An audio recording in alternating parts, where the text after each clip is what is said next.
The whump, whump, whump of the MH-60 Blackhawk's rotors was a sound Chief Petty Officer Marcus Thorne had long since stopped hearing.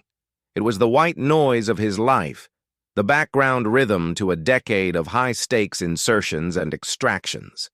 He sat on the bench, his gaze moving methodically over his five-man team. There was Jonesy, the comms wizard, checking his gear for the fourth time. Kowalski, the muscle, was cracking his neck. Chen, the breacher, was methodically running a cloth over his shotgun. And Reynolds, the sniper, was staring into the middle distance, already mentally on the mountain. His gaze then landed on the sixth member of the team, the one who seemed to exist in a different space-time continuum. Petty Officer Third Class Lena Volkov. She was a swirl of calm efficiency in the chaos of the vibrating helicopter. But her kit was different. No bulky plate carrier laden with magazines for an M4. Instead, she wore a chest rig packed with trauma shears, quick clot combat gauze, nasopharyngeal airways, and enough morphine to sedate a horse. Her primary weapon was a compact M4, but it was slung tight to her back, an afterthought. Her primary tool was the medical bag at her feet. Thorne, like the others, had been skeptical when Command had attached a medic to their direct action team for this specific mission. It wasn't a slight against her gender. In the teams, competence was the only currency that mattered. It was about her specialty. Medics were miracle workers, the guardian angels on the battlefield. But they were support. They were the ones who dragged you out of the fire, not the ones who ran into it. And they were the ones who patched you up after the shooting stopped, not the ones who did the shooting. To men like Kowalski, who could bench press a small car, a medic was a necessary piece of equipment, but not a core component of the fighting machine. He'd made a joke the night before, something about her needing a bigger bag for all their boo-boos. Thorne had shut it down with a look, but the sentiment lingered in the air like stale coffee. 30 mics out! The pilot's voice crackled through their headsets. Volkov's eyes, a startling shade of pale blue, met Thorne's for a brief second. He gave her a curt nod. She returned it, her face an unreadable mask. There was no fear there, he noted. Not the wide-eyed anxiety of a rookie. It was the flat, focused look of a professional. Still, Thorne couldn't shake the feeling of unease. And this mission was a high-risk snatch and grab. Their target was a high-value Taliban facilitator known as the Tailor, who was meeting with a cell of Chechen fighters in a remote mountain village. The intel was solid, but the terrain was a nightmare. If things went sideways, they'd need every gun they could get. A medic, he thought, was a luxury they might not be able to afford.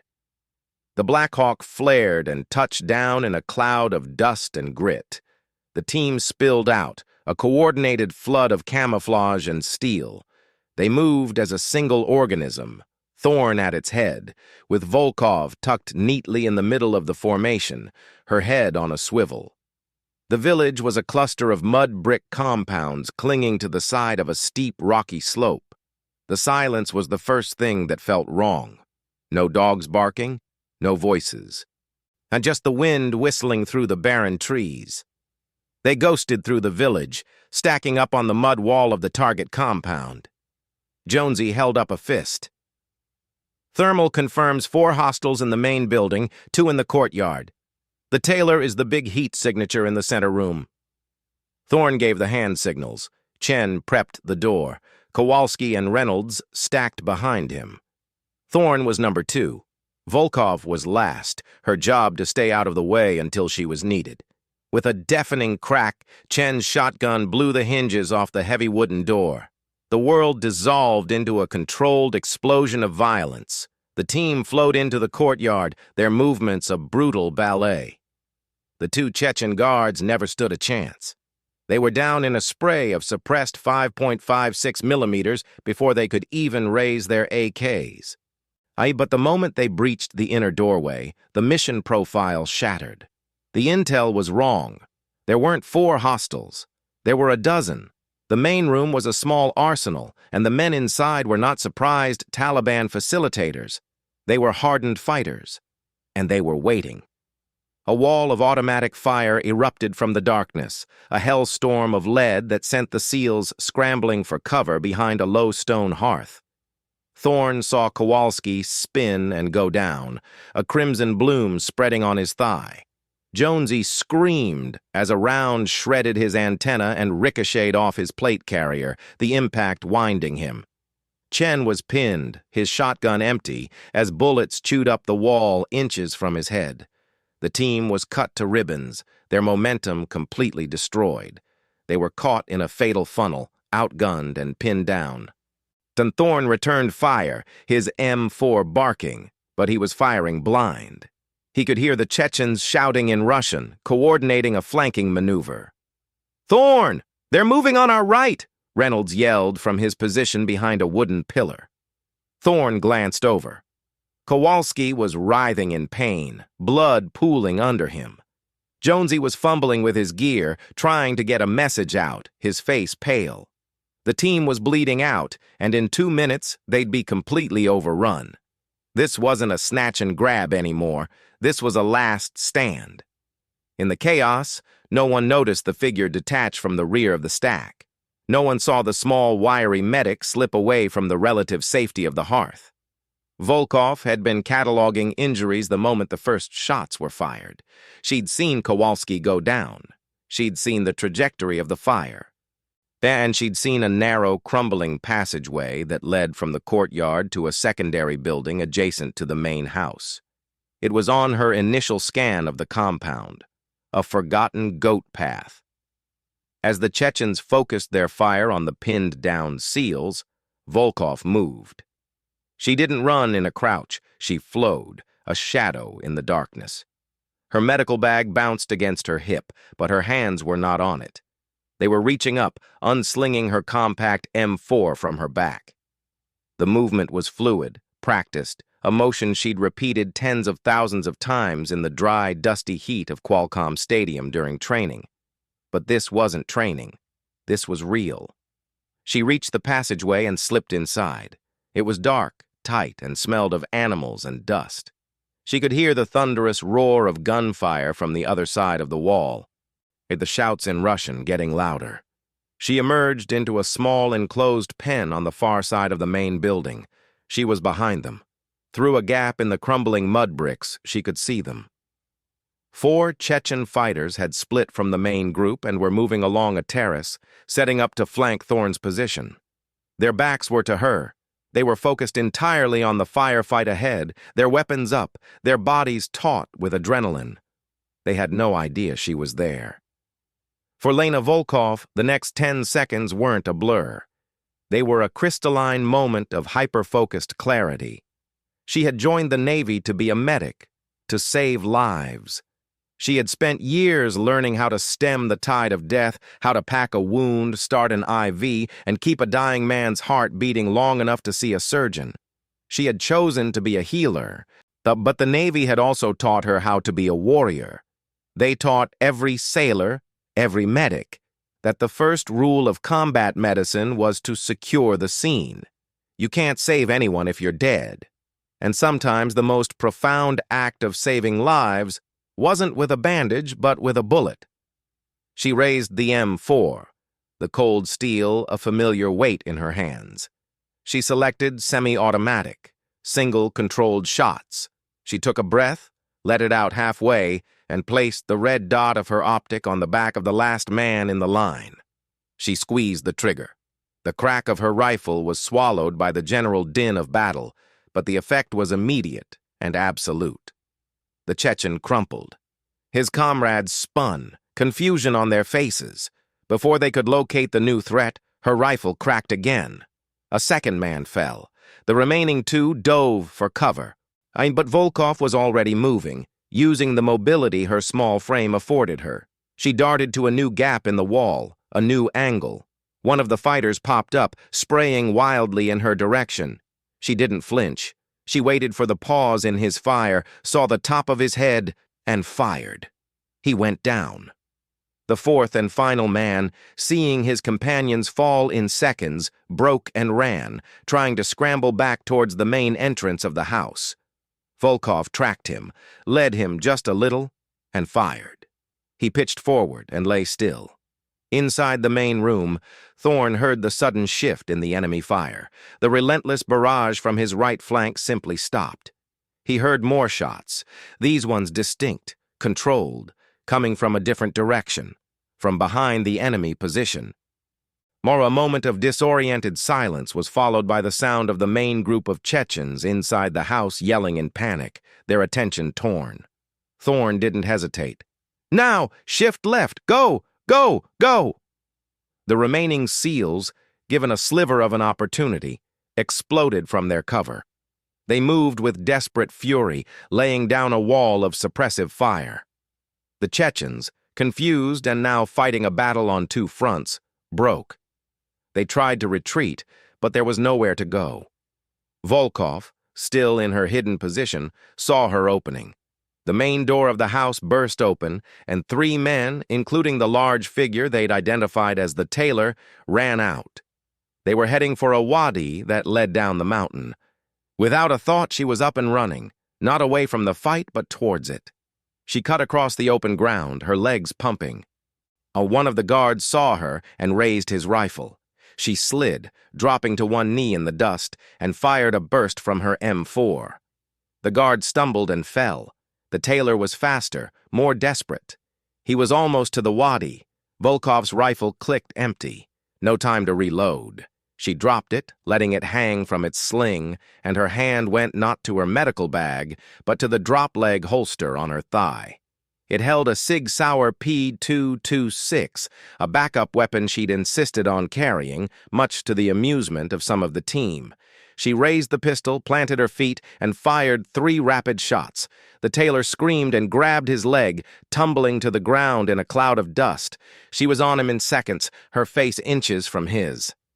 He looked up at her, this small woman in combat gear, his eyes wide with disbelief. And had cleared the house and secured the compound. The firefight was over. The silence that followed was heavier than the noise. Thorne was the first to reach her. He stood over her, looking at the 4 bodies on the terrace, then at the tailor bleeding in the dirt, then at Volkov, still holding the pistol to the man's head. Her pale eyes were clear, her face a mask of stone. But in them, Thorne saw something else. Not the euphoria of victory, but the grim satisfaction of a job done, a team saved. He didn't say a word of praise, not then. He simply reached down and hauled the tailor to his feet, handing him off to Chen. Then he turned to Volkov. "Kowalski's hit bad. He needs you." That was all. It was the most important thing he could have said. It was a reaffirmation of her role. The shooter was done. The healer was needed. Volkov's composure finally cracked, just for a second. A flicker of relief crossed her face. She holstered her pistol, the cold steel of the killer replaced by the gentle, sure hands of the medic. She ran back to the compound, sliding to her knees next to Kowalski, who was pale and shocky. The blood on his leg was arterial, pumping with each heartbeat. "Kowalski," she said, her voice soft, the complete opposite of the cold commands she'd just been issuing. "Hey, big guy, look at me. You're gonna be fine, but you have to let me work." He looked up at her, his eyes unfocused with pain. He remembered his joke from the night before. "Only a medic," he'd called her. Now, as her small, strong hands packed the wound with gauze, applied a tourniquet with ruthless efficiency, and started an IV in the middle of a dusty, blood-soaked courtyard, she was the most important person in his world. She was his only chance. As she worked, the rest of the team formed a perimeter, their eyes scanning the hills. Jonesy got a comms link and called in the medevac. Reynolds covered the high ground. Chen guarded the prisoner. And Thorne watched the medic. He watched the economy of motion, the absolute focus, the way she talked to Kowalski, keeping him conscious, keeping him calm, even as she was elbow-deep in his wound. He had seen countless acts of bravery in his career. He'd seen men run into walls of lead. But this was different. This was a bravery that required 2 separate hearts. one that could coldly and efficiently take a life to protect her friends, and another that could immediately, with the same hands, fight like hell to save one. The medevac Blackhawk arrived 20 minutes later, its rotors kicking up a storm of dust. As they loaded Kowalski onto the stretcher, he reached out a shaky hand and grabbed Volkov's sleeve. His lips moved, but the roar of the helicopter drowned out his words. She leaned in close. "Thank you," he whispered, his eyes locked on hers. She just nodded and patted his hand, the universal signal for, "You're going to be okay."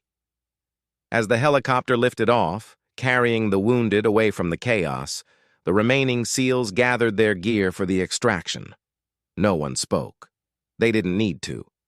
On the flight back to the forward operating base, the atmosphere in the helicopter was entirely different. The easy, unspoken hierarchy had been shattered and rebuilt on a new foundation. Thorne caught Volkov's eye. He didn't smile, but he gave her another curt nod. This one was different. This one wasn't an order. It was an acknowledgement. A salute from one warrior to another. Later, at the debriefing, the commanding officer looked over the mission report, his eyebrows rising at the after-action details. He looked at Thorne. "Your report says the team was pinned down, outflanked, and that the situation was turned by your medic, who single-handedly eliminated a four-man fire team and then secured the primary target." "Yes, sir," Thorne said, his voice firm. "That's correct." The CO looked at Volkov, who stood at parade rest, her face neutral. "Petty Officer Volkov, your primary MOS is hospital corpsman. You're a medic." "Yes, sir," she replied. The CO leaned back in his chair, a faint smile touching his lips. "Well, it seems you're a damn fine shot, too." "The Navy teaches us to be proficient with our assigned weapons, sir," she said, her voice unwavering. "I just applied the lesson." She didn't mention the countless hours of her own time she'd spent at the range, the extra magazines of ammunition she'd bought with her own money, the quiet, private determination to be more than just the person who waited until the fighting was over. She was a healer. That was her core. But she had also learned a fundamental truth in the dusty, dangerous mountains of a foreign land. Sometimes, to be a healer, you first had to be a warrior. And that day, when her team was bleeding and outgunned, she had been exactly what they needed her to be. She had been both.